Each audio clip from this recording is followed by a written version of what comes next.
Alright guys, today I'm going to show you how to make my vegan oatmeal raisin cookies.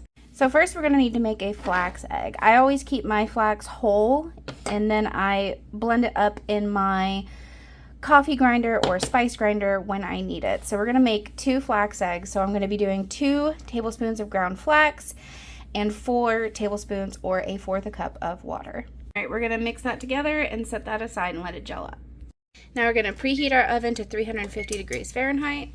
Alright, so the next thing we're going to do is cream our butter and sugar. You can use a stand mixer, but if yours is being occupied like mine is, you can just use a hand mixer. So we're going to add a stick of softened butter to a bowl. Then we're going to add a cup of granulated sugar and a cup of packed brown sugar. I am using sugar substitutes. So I'm using a monk fruit for the granulated sugar and I'm using a stevia for the brown sugar. Just, you can use whatever you'd like. And we're just going to try and incorporate this until it's nice and creamy. Alright, so once that starts to look something like this, it's going to kind of look like a wet sand. Kind of feels like wet sand. We're going to add in 2 teaspoons of vanilla extract and our flax egg. And then we're going to beat that more. So we beat that until it is fluffier than it was before. And now we're going to add in a tablespoon of unsulfured molasses. This is, in my opinion, it is mandatory. Alright, so we're going to beat this into our mixture. And once that's well incorporated, we're going to start adding in our dry ingredients.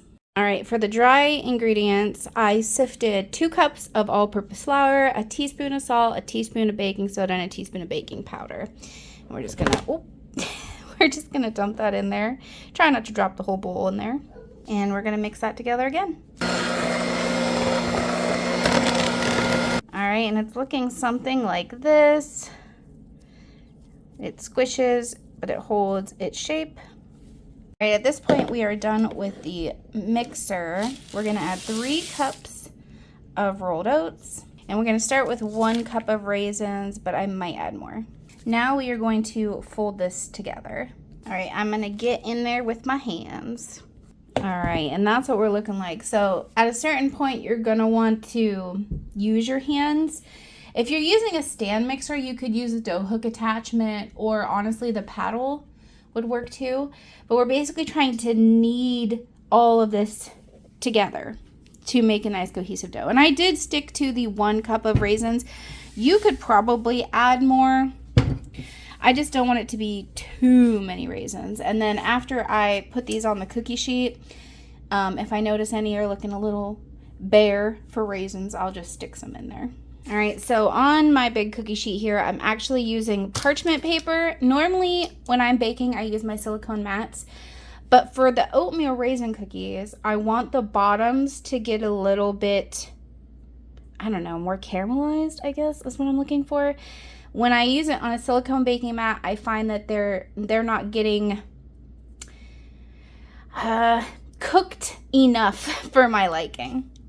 Alright, so I'm going to be using my handy dandy cookie scoop here. And I'm making pretty nice sized cookies. Like, this is probably 1/4 cup worth of mixture. And I am flattening them slightly, but not all the way, because they will spread, because there is a lot of butter in this.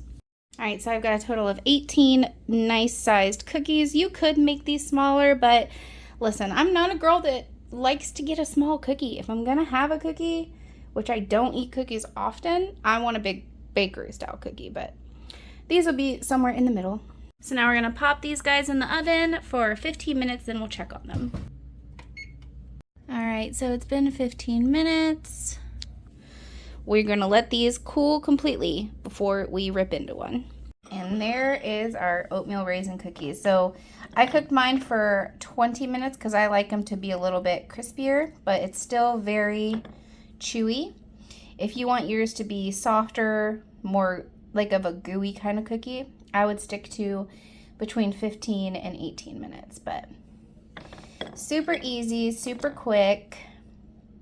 I hope you give these a try. Enjoy.